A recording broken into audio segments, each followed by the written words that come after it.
talk today. It's so nice to see you all on this beautiful, sunny, perfect San Francisco day, right? You're in for a treat. I'm Glory from the Thacher Gallery, and I'm really excited to introduce Rivka Valérie Louissaint today. For those of you who don't know, Rivka, also known as Kaku, is a Haitian cultural worker currently based in Oakland. And she works in a wide variety of mediums, including writing, singing, dance, and visual art, as well as pedagogy and community work. So I really appreciate how she states it in her artist statement. She is a cultural worker aiming to create dialogue and inspire people to organize. And I just really appreciate that direct kind of mission in her work. Rivka is a recent MFA graduate from UC Berkeley Art Practice Department and is currently a Gerardo Marin postdoctoral fellow at USF and teaching in the Fine Arts program. Her visual art has been exhibited locally at BAM PFA, SOMART's Cultural Center, and Yerba Buena Center for the Arts in San Francisco, and then the Oliver Center in Oakland, and she's also shown in New York and Florida, and has received prizes such as the Murphy Cadogan Award and the AXA, I'm not sure if I'm, AXA, AXA Prize. Okay, prize finalist. And every time she's spoken, and I've followed her on many tours now, and been to many public talks as well, I always kind of leave with a fresh view and a little bit more clearly focused a view of the world. So I think you're in for a treat with that. And with that, I'll leave it to Rivka. Thank you. Hi everyone, thank you so much for being here. I'm going to go ahead and connect to this. Sorry. It's starting from the bottom, just the back part. Do we need to hook it in, or is it going to air? Yeah, I realized that I didn't really include a lot of the images from the current show, and more so about the process behind it. Should I be talking? It's not working. I didn't turn it on. Okay, Do you want fine. it on? Should we just move it? I was just asking because I'm not sure about the recording. I think that's for the camera, and this was for the room. So, are we okay? Okay. Yeah. So it's not showing up there, and it's plugged in. I'm wondering if we need to change the setting. So, I don't, this is where I was, I don't know much about this. Yeah, you did mention technical difficulties. Is it on AirPlay? Is that what Is it on AirPlay? Should I just like try to I don't know. have you used this before? No. Oh. I've never. do we have any tech savvy folks I'm in here? so tired of my tech. Uh-oh. What about the person behind the video? There's usually like a button around, right? Oh. Yeah, here. HDMI. Ooh, it's off. I think it. Hey! Awesome. We've done this enough where. I figured that out. Yes. Okay. Perfect. 1 plus. Great. Yes. Thank you so much for coming. How many of you have seen the show? Many of you. Okay. The folks who haven't, we can go over after, and you'll get to see it in person. I figured, when I talked to Glory, and Glory told me who would be present, I figure a lot of you would have already seen it, given that you're taking Paula's class or have gone through many of the student tours. And so I wanted to take today to focus more about the context of why I created the work and what led me to create the work. And so I'm going to take you back in a little bit. I keep saying that, like I'm going to take you on a journey. But I want to just kind of give you a little bit of background context so that you can fully understand where the work is situated and the world that is taking place, and why I felt like it was very important for me to talk about the topics that I talk about today. The title of the show is Visions of the Past, Islands of the Future. I like to think of the history and almost the current state as visions of past histories that we can learn from, and to hopefully use that to imagine a future. And in that future, I imagine Cuba and Haiti leading the way, but I will get through that in different slides. Yeah. So I was born in Haiti in 1992. This is a baby picture of me. So this is a painting by Préfet Dufault. He's a Haitian artist, and I just really love the way he put every part of the island on a painting. The part where I'm from is actually cropped off, but I couldn't find a big enough photo. But I thought it was still great to show you, like, the island itself. So I was born in Port-au-Prince, Haiti in 1992, and I migrated to the U.S. in December 28, 2003. And I'm saying this because I feel like there were events that happened, political events that happened in Haiti that really shaped my consciousness, right? And started to form my political understanding of the world. One, for example, we had our first democratically elected president, Jean-Bertrand Aristide. That was in 1991. And then soon after, 8 months, I will tell you a little bit more about Jean-Bertrand Aristide. He was a Catholic priest from very humble beginnings, and he was very much talking about the struggles that the masses of people in Haiti were talking about. And he was a big break from the continued leaders that were put in place by foreign intervention or dictatorship.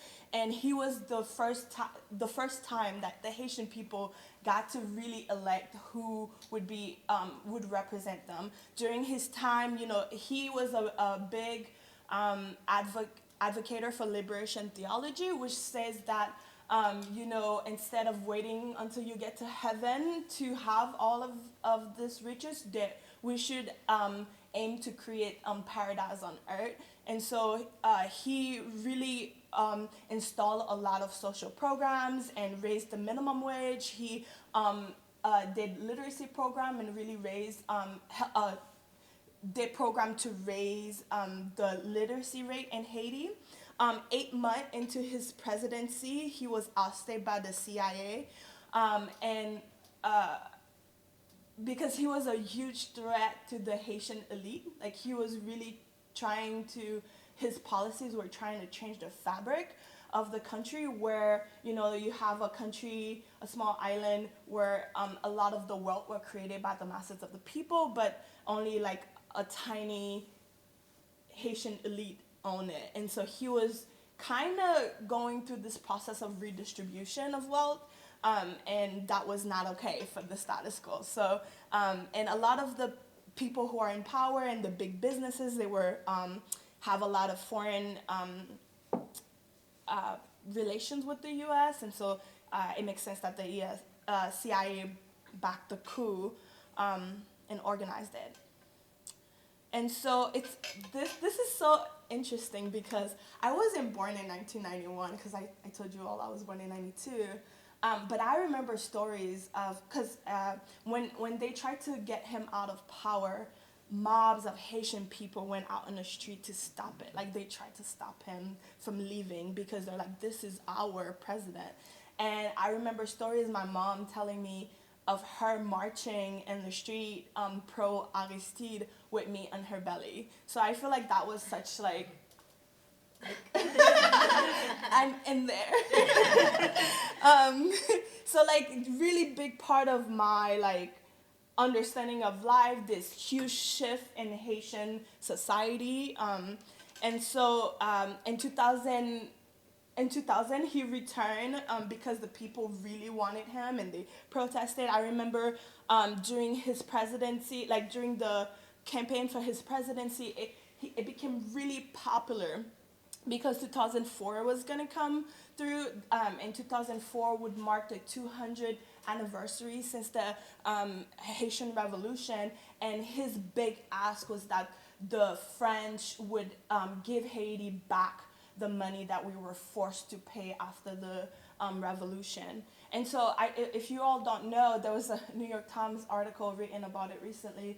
After the Haitian Revolution in 1804, where enslaved Africans who were forcibly transplanted to the Caribbean, forced to work in plantations and had terrible lifespans, right? Like it was easier to work them to death and have new one brought over than it was to, give them quality of life. These people, they rose up and they fought off their oppressors. And the way to deal with it was that the US, France, and the UK came back and they were like, well, in order for you to like participate in the world, you have to pay us back for these plantations that you burned down. I'm like talking about it very nonchalantly, but it's very serious. So like Aristide being the first president to be like, you need to repay us this money. Because yes, because that money could have been used for infrastructure, for education, but instead Haiti went into debt trying to repay this debt, right? And then soon after that, there was another coup by the U.S. where the U.S. went in 2004, and then it was replaced by the UN up until today. There are different forces of the UN in Haiti till today. But these are the things that were happening. And so leading up to the CIA coup in 2004, like the coup happened in February. I came to the U.S. in December. And I was, it was a lot of build up leading up to it. And that's why most people who could left the country. And so that was such a huge marker for me and really, I think, influenced the way I saw the world and engage with reality in a way. And so like that really affect the way I went about creating art, where I'm thinking about my conditions as a working class person, but also U.S. policies abroad, because I was very used to how the different policies were affecting life. Although I have to say, when I was in Haiti at the time, I wasn't very aware of how much U.S. influence was in Haiti. I remember being very young, and then, this is something that you hear often when I'm going to talk about the film Screaming Forgotten Occupation, where in the film, the film director said that his uncle said, why doesn't the U.S. come and occupy Haiti? And it's sad to say that that was also something that I asked, because when you're in Haiti and you're looking at the media in Hollywood and you see all of these stuff, and your daily reality is you're struggling and you can barely make it, and you're often dealing with insecurity, it makes sense that you are kind of envisioning this or romanticizing this idea of what it is, what the U.S. mean and represent. So at this time, I remember having a conversation with my stepfather where I said, why is it that we're not, the U.S. doesn't occupy Haiti? And he was so offended. And I never really understood it. And as someone who grew up in Haiti and learned about the history of, how our ancestors rose up and fought, that contradiction of me being well, why doesn't this foreign force come and occupy us? That contradiction wasn't a contradiction in my mind at the time, because I was more so confronted with the daily reality of living in that environment, without understanding the higher forces at play, right? And so I feel like it wasn't until later where I learned about the 1915 U.S. Occupation of Haiti, which I'm going to talk a little bit about in the film, that I started to really, really understand how, like, deep of a betrayal that statement was, you know? So these were my past work, just kind of like talking about ideas of class struggle and understanding how, you know, capitalism as a system applies into our current society in a national way, but also internationally, and how foreign policy affects abroad. But also, like, I've always been this way about my work and working, where I don't want to just talk about the problems, but I also want to imagine like an alternative future. And so in this way too, I was kind of imagining like what would Oakland look like if it was built for the benefit of people, but not for profit, not for the making of profit, right? And so like using this metal barrier as a way to kind of show the constraint of the present, while not fully being able to reach this future, but being able to see it. These vessels had voices in them, which is a motif that is then repeated in the show that is currently at Thacher. And so I wanted to kind of show you these slides because those were the work that I was making before. And then I had the opportunity to visit Cuba in November of 2022. And so it was such a different, well, first I should say why I went to Cuba. It was a, you know, like the youth friendship meeting. We were a group of young people in the US and Canada went to Cuba to meet with young people in Cuba and build solidarity and build a friendship and share culture and share knowledge, and just kind of like imagine a future where both of those countries can have relations, right? Normalized relation. I'm pretty sure I'm in this picture somewhere, if you can find me. But while I was in Cuba, I got to, well, before I talk about this, let me go back a little bit. When I first migrated to the US, I moved to South Florida. And in South Florida, there's a lot of Cuban immigrants.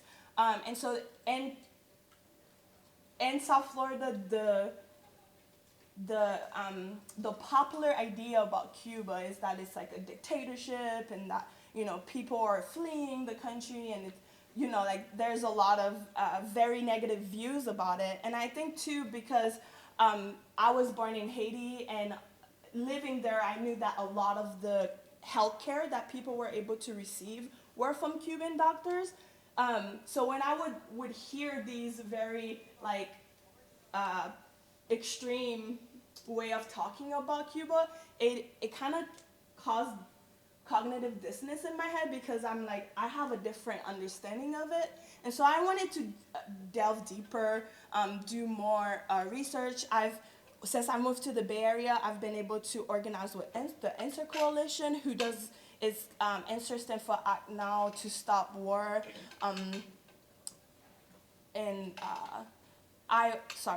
I wanted to really, and they do a lot about Cuba and informing us, and through these,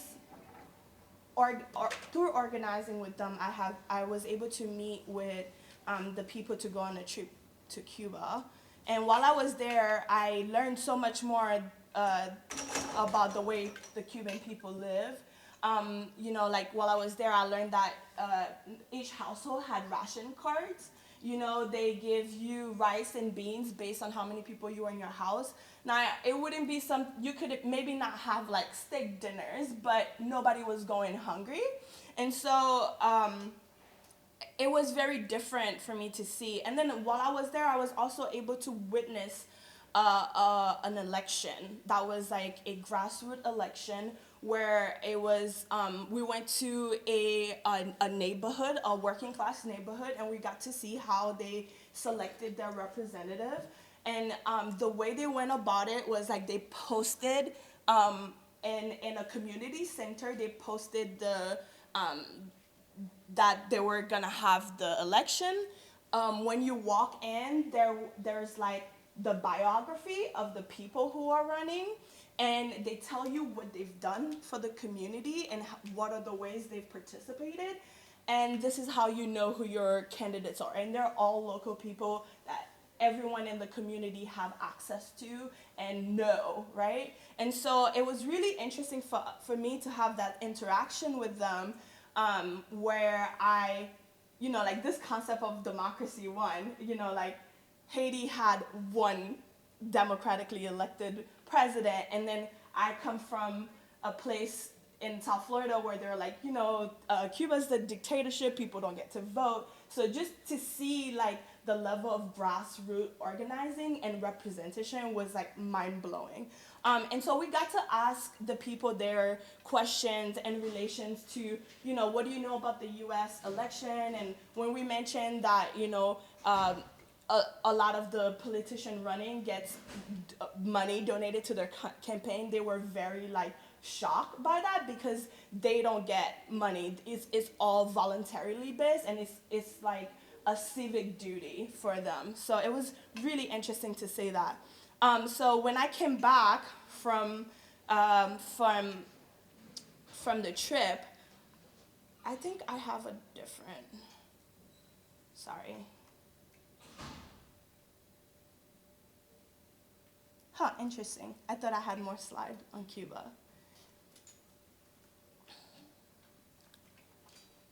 Yeah, so when I came back from the trip, while I was there, I was really thinking about the difference of how the people in Haiti were living and how people in Cuba were living. Oftentimes we hear the comparison done between the US and Cuba of like the ability to access things and the level of freedoms that we have, perceived freedoms that we have here. But it was very interesting for me to look at Cuba in comparison to Haiti. In a scale level, they have similar habitant population, and to understand it from a point of view of they were the place of inception for enslaved Africans who were brought over to the Americas. They went through process of revolutions that were different, but still to fight for the liberation of human beings. And I really wanted to go back and think about the relations between those countries. How are they similar? How are they different? And what are some things that we can learn from them? Specifically as someone of African descent with that lineage who's currently living in the Afro diaspora. What does it mean for me to imagine a future understanding that history? And what can I learn from the history, the current situation of both places so that we can learn from them and imagine a future where, the ancestors or us who descended from those people so long ago can have the future that they dreamed of, right? And so when I came back, this is like, I would say one of the first full work that I created. And it was still talking about the idea of imperialist intervention in Haiti. And it was at the Thacher Gallery. I submitted it for the faculty show. And this is the first time I've inserted myself into the painting. For me, it was like talking about this reality, but also this layer of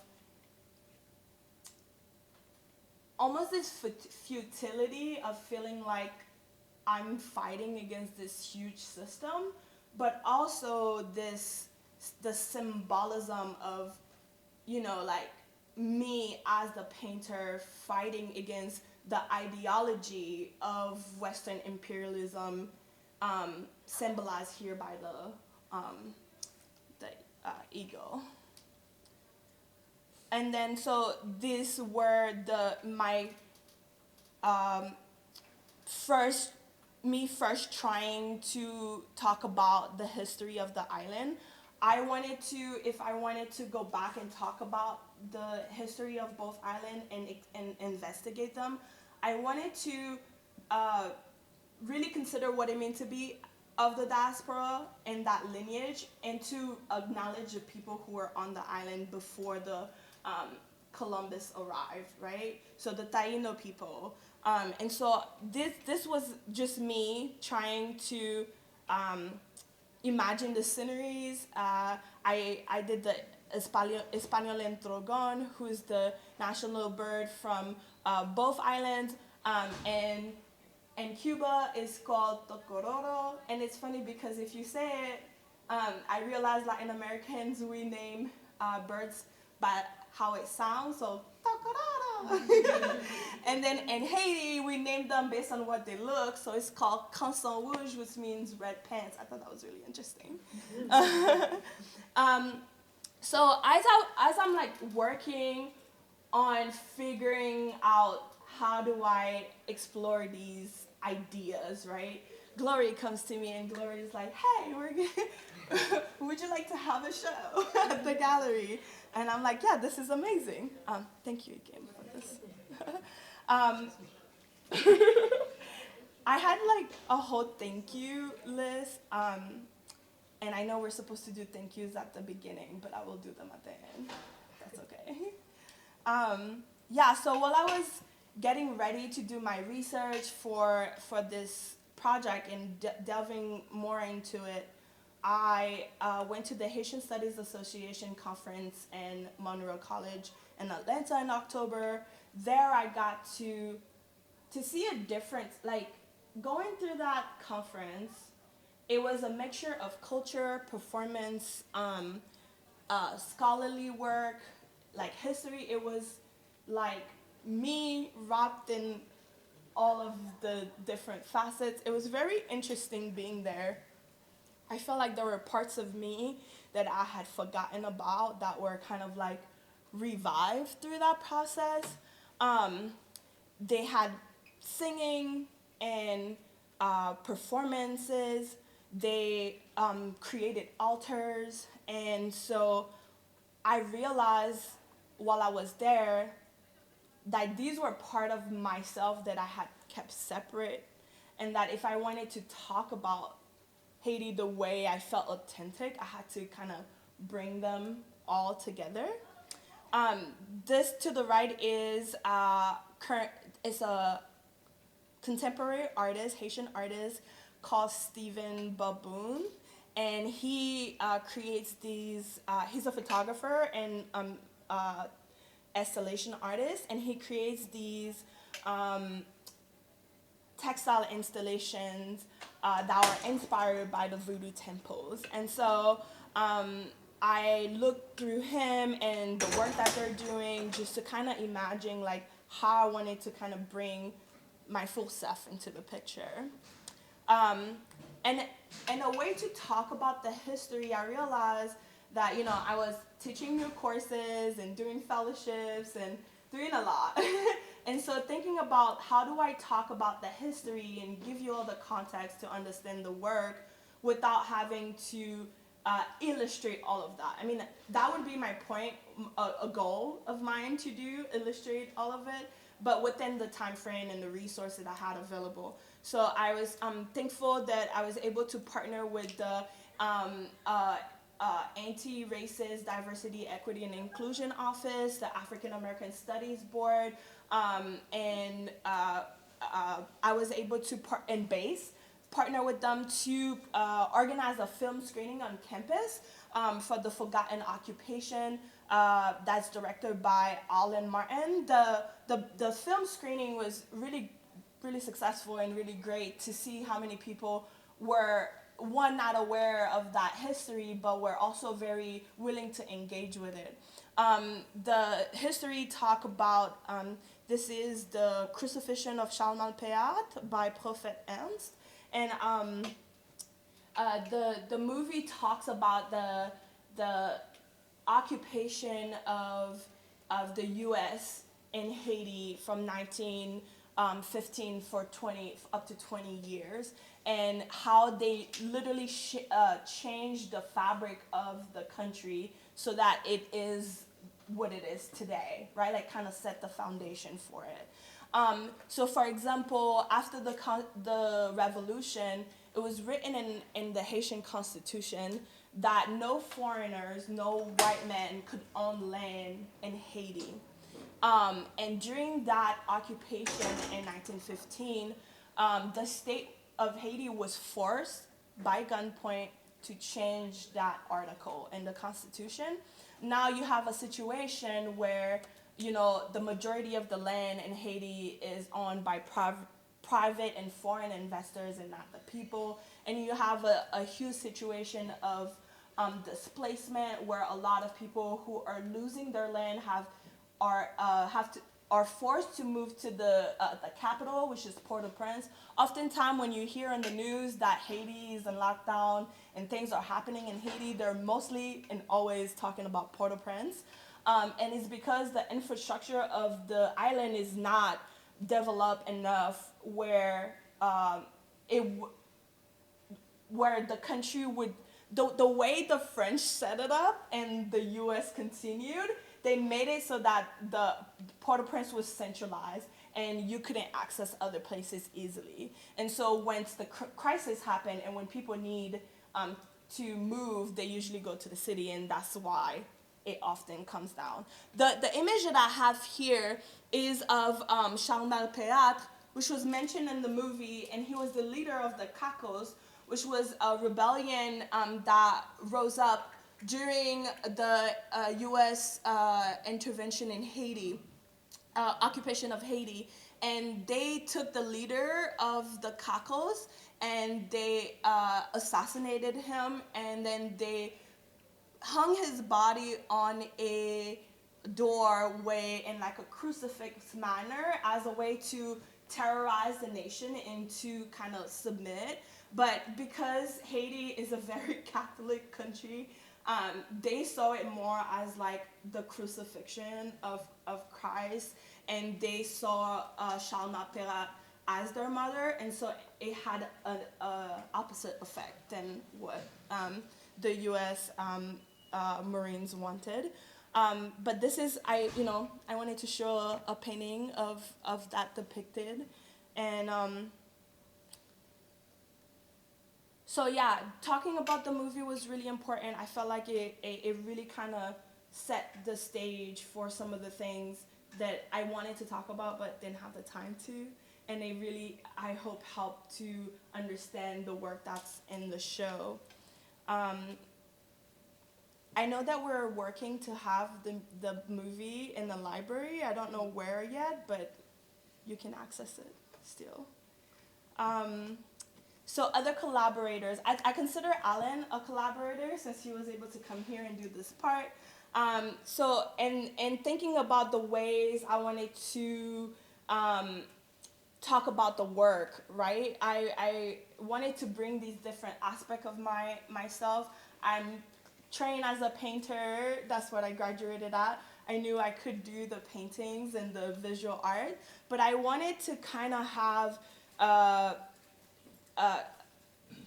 these people who were masters of their art kind of help me shape the way I wanted to present the work, give me background in some of them. So this is Robinson Mathurin, who's the dancer, Rivka Valérie Louissaint, who's an artist and singer, and Jeff Pierre, who's the musician who performed with me in the gallery. So in thinking about collaboration, I wanted to bring up. I wanted to find a way to talk about the history of Haiti, and also just kind of show the history of kind of like solidarity that happened on the island through culture. Like the dance that I perform, which let me pull up my little drawing. I couldn't upload it, so I'm gonna pull it up here. Can you see this? So this is like me trying to imagine like what I wanted the costume to be.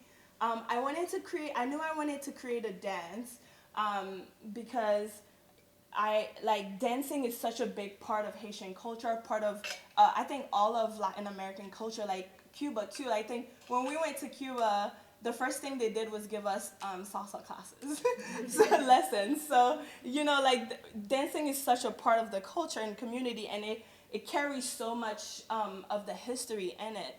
And this dance, Yan Valu, that I created this costume for, was a dance that combined the different movement from the ethnic groups that were brought over from Africa, and used as a way to talk about it's a movement that has a lot of it's a snake figure, and it represents water. It pays homage to one of the oldest gods in Haitian culture, and that god was brought over through slavery from Africa. And so I wanted to kind of bring that into it. And in the past, I'd worked with Robinson Mathurin. And so I was able to kind of collaborate with him to create a performance for the show.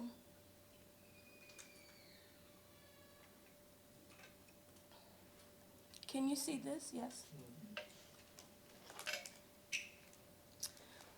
And then Riva Niri Priscille, when I was at HSA, I noticed something that there's another thing that happens as someone who moved from, I moved from Haiti. I left at 10 years old. I feel like there's a lot of the culture that I remember intuitively, and that was a part of, but so much of it was kind of removed. And I feel like through making this work, it was kind of relearning and refining these part of myself. And I think that's another reason why I wanted to bring the dance and the singing into it. And the more and more I dug into it, like going back to HSA, there were artists who would present their work, and they would start off with a song to one of those spirits. And the song would be something like, "Give me strength so I can continue this work." And then I remember how songs were such a big part of the culture.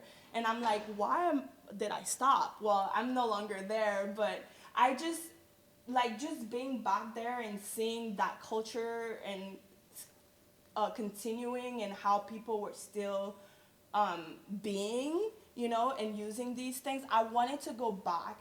And I feel like working with these collaborators was, in a way, me relearning. I had to learn the Yan Valu dance. It was not in my body. I mean, after doing it a few times, I was like, oh, it's there. Like my body remembers. But it was a struggle to learn the dance. And then working with Riva, I met with her. I reached out to her, told her the work that I wanted to do. And I told her I wanted to learn these songs. And some of them were like, when she started singing, I was like, I remember this, but I didn't know the words to them. And so I told her what I wanted the performance to be and what I wanted to express through there. And she taught me some songs that I was able to use. For example, in the entrance of the performance, I sung Papa Legba Jakut Lanado, and it's just an homage to Legba. It's the first spirit that you call on to open the gate so you can speak to others. And I know, like, I'm talking about politics and then spirituality too. I often feel like I can't talk about Haitian history without talking about the spirituality. And the work that I made with the revolution, you know, the Bois Caïman ceremony is in there and it's central because spirituality and practicing voodoo was the only time that, you know, the different enslaved people on the island could gather.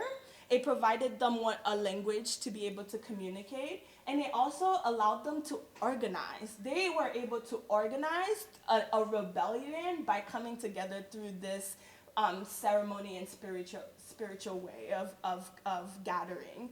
And so if I felt like in talking about the history, how could I use the symbols that are so big in our culture that are rooted in the struggle, but maybe not thought about that way?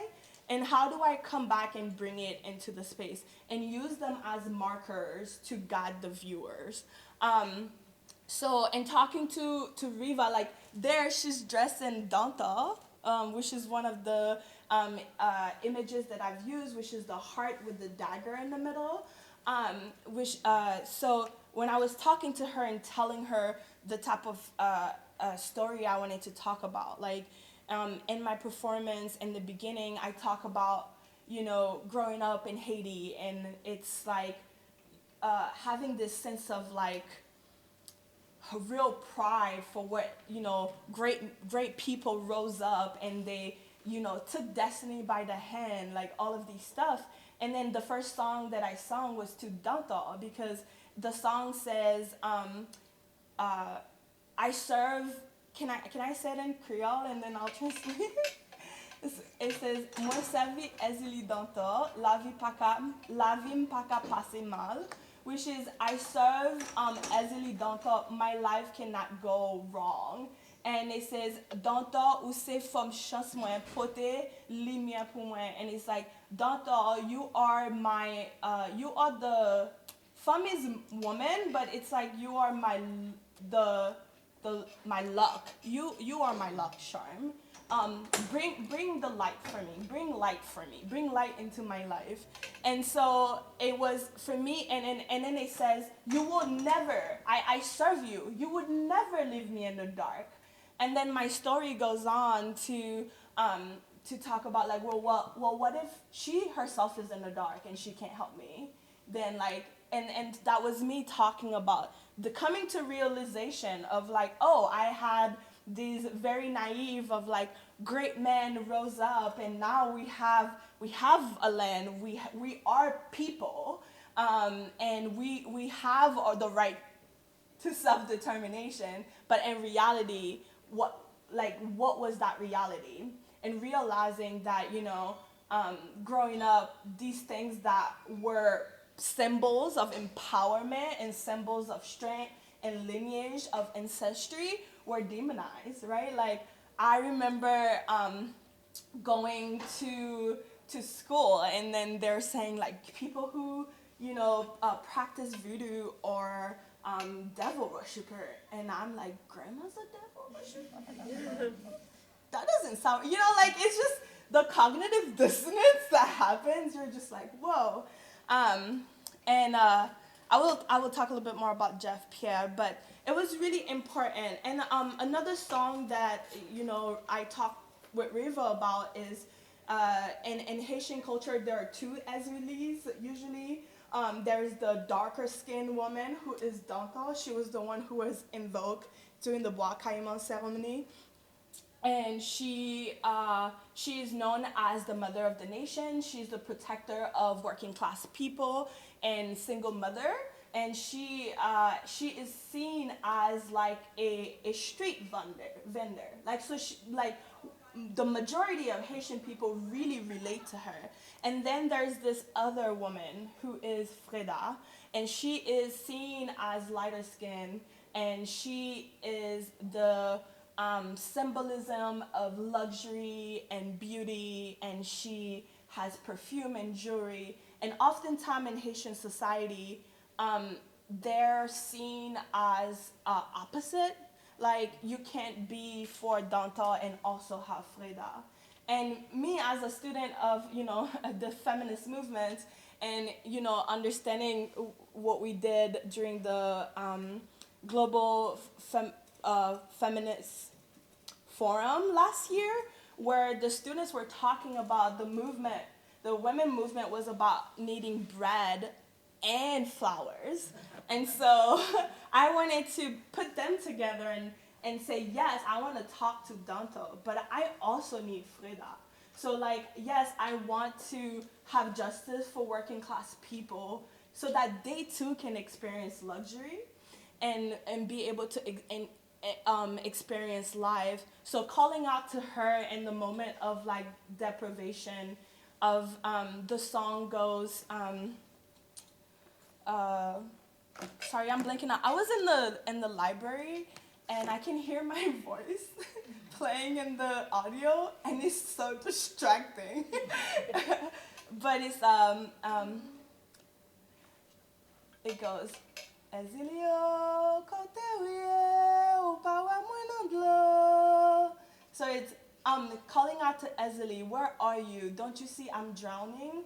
And so to be able to call out to these female embodiment people and using this song that I realized, was written by women who felt like in situation where they didn't have anything, they couldn't call on anybody, so they wrote this song. And so I really wanted to sing that song to kind of bring that lineage into the place and talking about this sense of disparity, but calling out to this this hope for a better future, a better of life of abundance, right? And so that's why I call her into my song.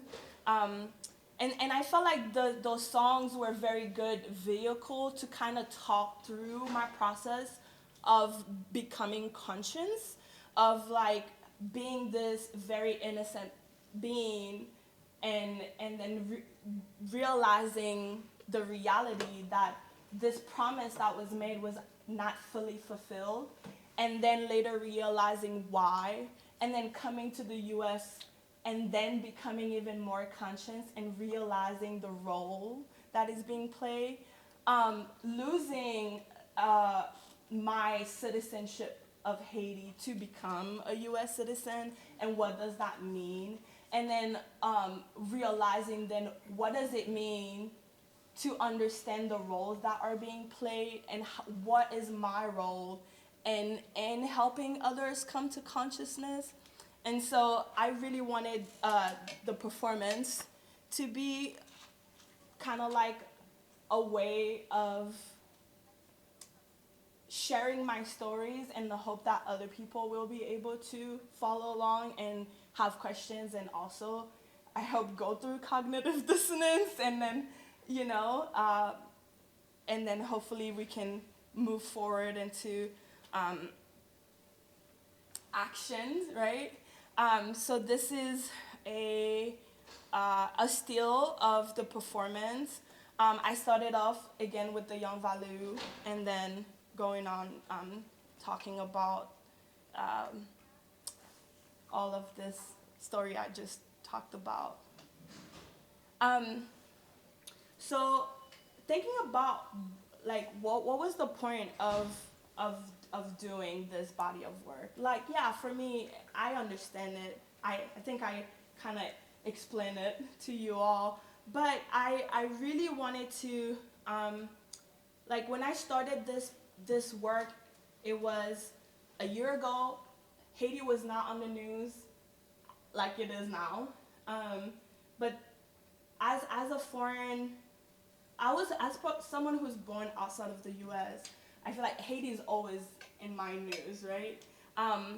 But I wanted to kind of touch about what is the point of talking about it now? The crisis there has escalated. I don't know, how many of you know what's happening in Haiti at this moment? Yeah, okay. Yeah, so the current Haitian state is in shambles. There are a lot of I would say, paramilitary group that are vying for potential power.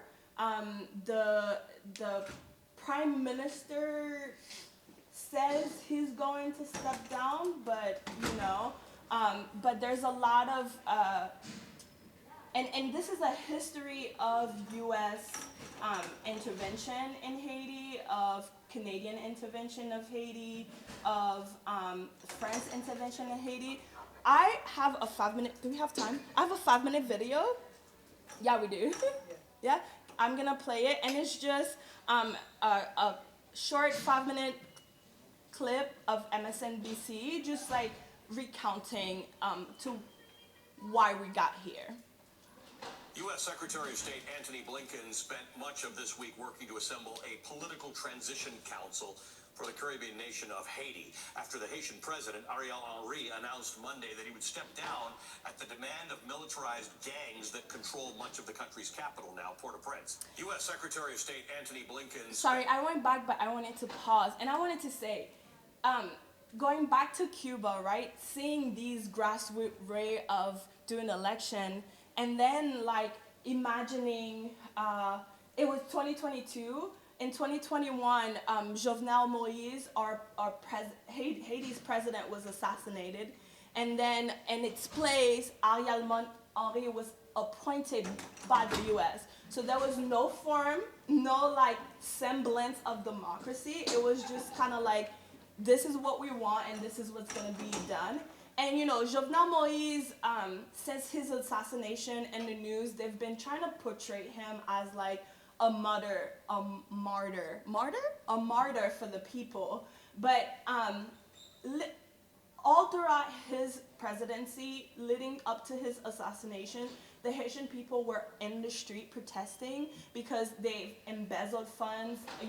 They themselves were funding gangs.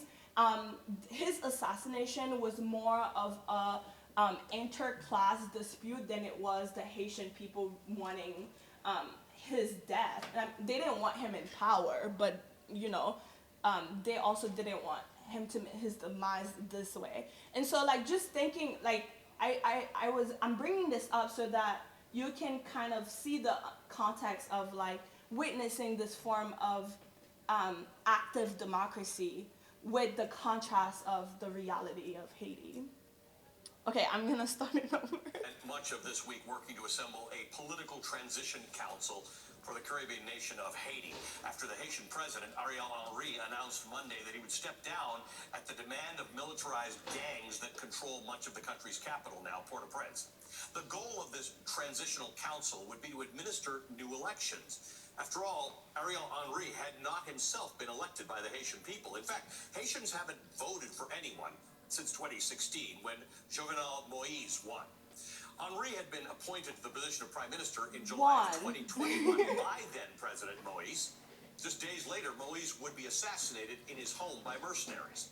Moïse had also essentially dissolved the country's parliament by refusing to hold elections, allowing every legislator's term to expire. Henry inherited the presidency with little legitimacy and even less support. Haiti often ranks as the poorest nation in the entire Western Hemisphere, with the United Nations estimating that over 40% of its population lives in poverty. The devastating 7.1 magnitude earthquake that hit Haiti in January of 2010 killed more than 200,000 people and displaced millions more. But there's far more to Haiti's suffering and instability than that, and Secretary Blinken knows it. Here's what he said this past Wednesday. This has been a long unfolding story. The heart of the story is the suffering of the Haitian people. The heart of the story is the suffering of the Haitian people. Blinken noted that American aid money has poured into Haiti for years, and that most recently the United States sponsored the deployment of 1,000 Kenyan police officers to assist the overrun Haitian police, although that program has been put on pause.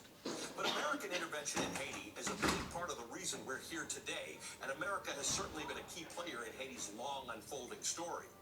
Haiti's independence was established in 1804 off the back of a slave revolt against the French rulers of the island. But in the years years that followed, France would force the new nation to hand over most of its revenue as, quote, reparations for the revolution, which hampered Haiti's economic growth. At the outset of World War I, President Woodrow Wilson ordered the invasion and occupation of Haiti. He cited political instability and potential German influence in the region, but it was really Wall Street that benefited. America took control of Haiti's financial assets, literally removing gold bars from the Haitian National Bank and transporting them to New York, and Wait. installing a forced labor system on the island.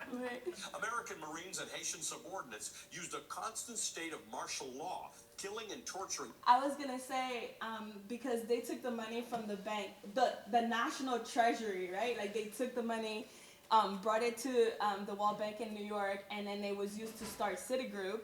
And so I'm thinking, I owe them money. Like, do I then, is that reparation? Several thousand Haitian civilians between 1915 and 1934.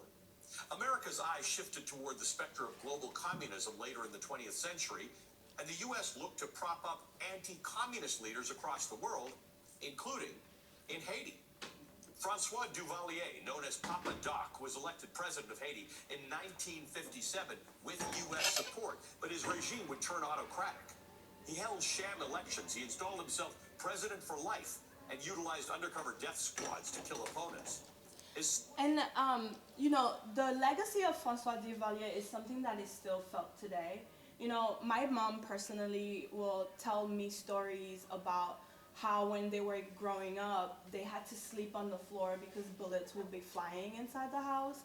And so, that's just, and there's it's something that most Haitians don't really talk about, that terror. My grandfather was arrested and put in prison at Fort Dimanche. And so there's just a lot of that,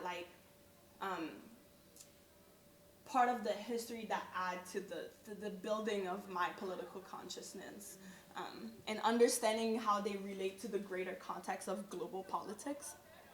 Son, known as Baby Doc Duvalier, succeeded him, employing many of the same tactics, and the two combined would rule Haiti from 1957 to 1986. All the while, they would continue to receive U.S. aid. But we weren't done in Haiti. In 1994, the U.S. led a military mission named Operation Uphold Democracy to restore the overthrown president, Jean-Bertrand Aristide, to power. The U.S. was committed to supporting Aristide, at least publicly, although the CIA was deeply skeptical about his policies. A decade later, in 2004, Aristide would be ousted again. But this time, the United States would simply bankroll a UN intervention. That mission, known by its French acronym, MINUSTAH, would remain in Haiti until 2016. But throughout the years, MINUSTAH officials would face accusations of sexual exploitation and human rights abuses. 9,000 Haitians died from a cholera outbreak, which was linked to UN peacekeepers from Nepal. American intervention in Haiti has always been in our own interest, which is why, as we get involved in the next chapter of Haiti's long unfolding story, it is crucial that Haitians are the drivers of their own destiny. Lest we forget, as Jonathan Katz wrote in Foreign Policy magazine last year, in all, the U.S. military and its proxies have been in Haiti for at least 41 of the last 108 years, always in the name of securing peace, political stability, and human rights, and never actually succeeding in doing so. So I wanted to kind of show that because recently in the news too, there's been a lot of stories about, Cuba is facing food shortage, and oftentimes, the talk is that it's because of a dictatorship, the communist regime needs to fall. But seeing the difference between where the U.S. has been able to have intervention and the difference between where Cuba itself, where the people rose up and decided that they wanted to have the ability to self-determine their own future, and see the difference in that. And in the news with the shortage about the food shortage in Cuba, they never talk about why the food shortage is happening, just that it is, and that it's an issue, and that the government is the problem, without talking about the 60+ year blockade that drastically affected people on the island, Cuba's ability to exchange in the world market, be able to do relations, and have access to medicine. Like during COVID, we saw that Cuba was able to produce 4 vaccines, but was unable at one point to administer it to their people because of the lack of access to syringes. And so just seeing, for me, it was really seeing one state that had the want and the will, the laws to want to put the people's well-being over profit, and how they were coming up short due to foreign and man-made barriers. And then the other where there was rampant instabilities and not one really even like the semblance of trying to want to be putting the well-being of people first, right? And every president that have been elected in Haiti since 2004, and in between the coups, have all been green-lighted by the U.S. There is common knowledge amongst Haitians that you cannot be president of Haiti if you're not supported by the U.S. Michel Martelly, who was the president before Jovenel Moïse, which is part of the PHTK party, which is the Tête Calais party, which means skinheads, and they are fascists. And in fascism, we have to kind of take it out of the context of white supremacy and think of it as more like a total domination of power and state control and free market. And they are the one who elected Jovenel Moïse. And even Martelly himself, he came third in the race for presidency and was appointed by Hillary Clinton. And so in talking about these histories and seeing how the narrative was unfolding in the news and just the normal narrative, I as a Black woman and someone who's living in the African diaspora, really wanted to go back and look at those histories, where they're different, where they're similar, what were the gains of the Cuban Revolution, and what were the gains of the Haitian Revolution and where they fall short, and also how can we learn from them to imagine a different future. And I thought it was a coincidence, but I think it's very important that, you know, the show is up right now in 2024 during an election cycle, because in Florida right now, you know, the census is using this crisis in Haiti to put in place very draconian law policies against immigrants. And, you know, I'm a strong believer of, if we want to solve immigration problems, we need to make sure that the countries where those people are coming from are stable and that the people have access to jobs and futures. And the only reason, the only way for Haiti and Cuba to continue, for Cuba to strive and Haiti to be able to maintain itself, is if they have the ability for self-determination, but truly, right? Because not where in Cuba's case where they're trying to, but are not able to due to foreign policies. I have some other videos, but we don't have to go into them. Today is election day in Cuba.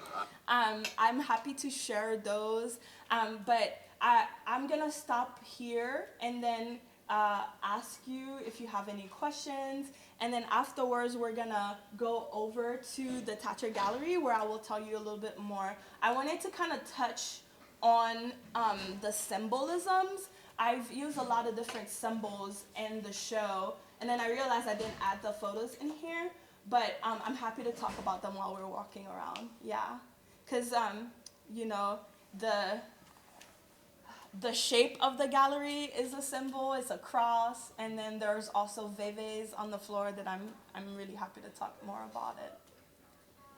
Thank you.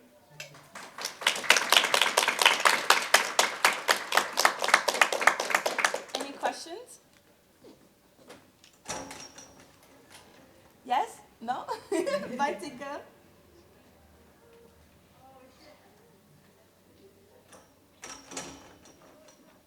Questions from the class? Yes. Do you see this exhibition as like a larger, maybe like a starting point for future work? Oh, yes. I've been talking about doing iterations of it. I think there's a difference between like what I imagined the show to be and what it ended up being due to like time constraints and, time poverty. But I would love to continue to add to it.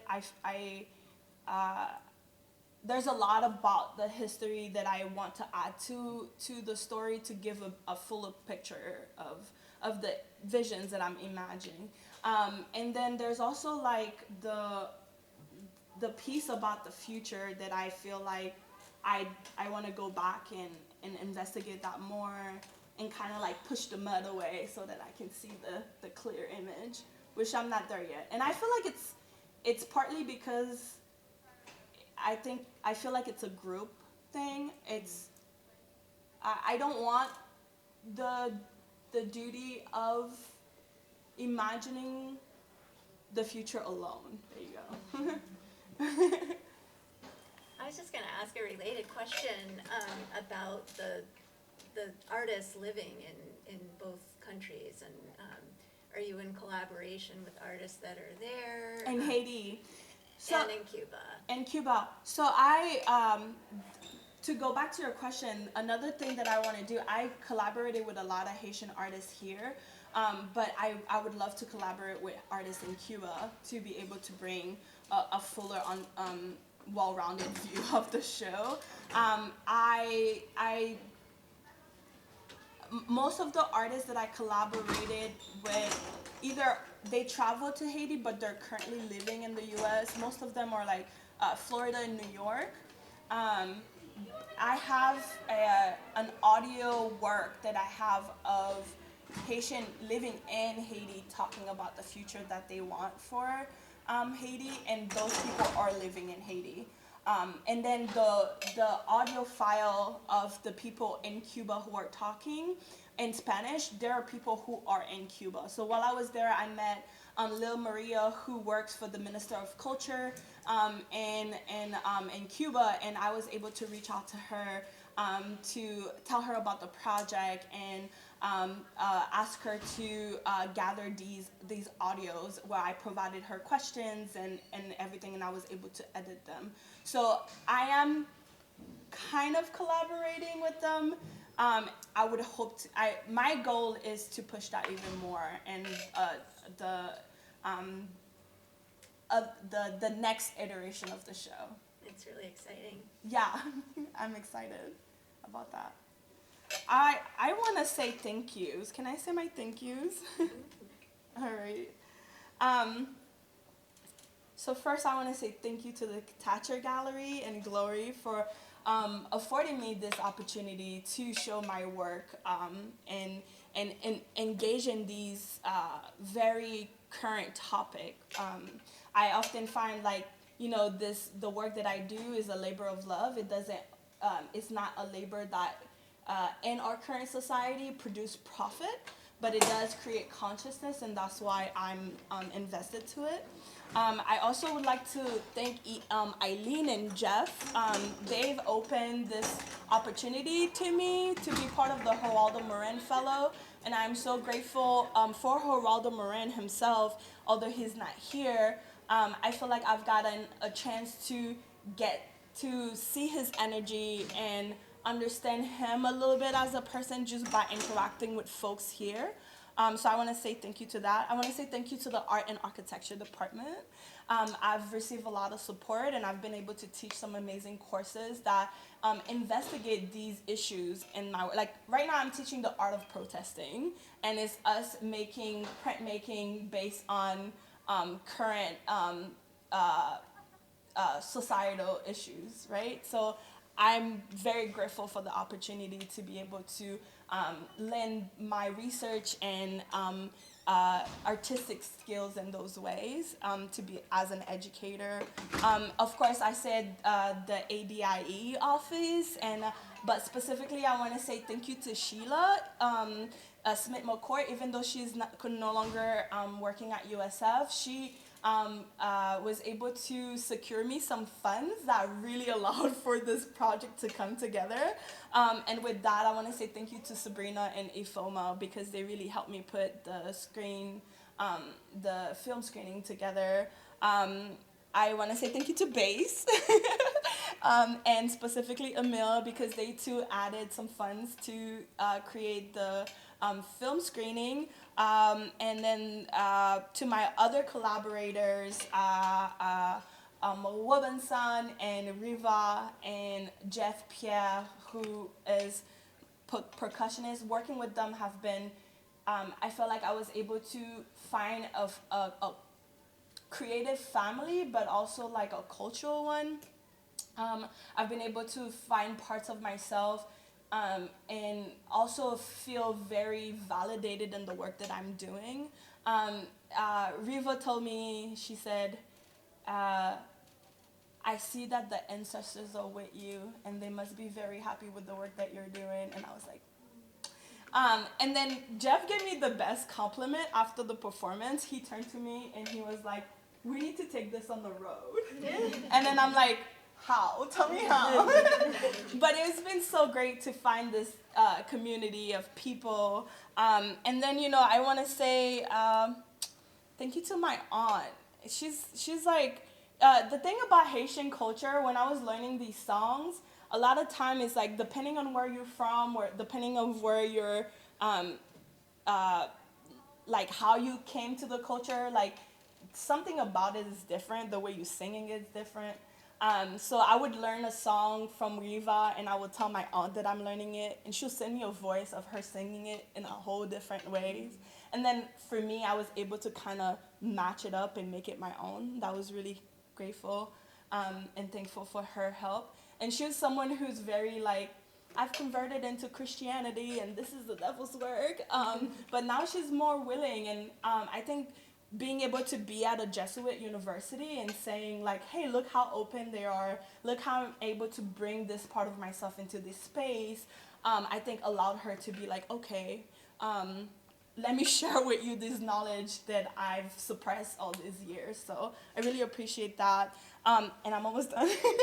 And then I want to say thank you to Rafa, my partner. I would not have been able to create this and deliver this work without his support. And last but not least, I want to say thank you to Zuli. Zuli has stayed up with me through my all-nighters, and she watched me pants and is my like #1 supporter. She's the best cat ever, y'all.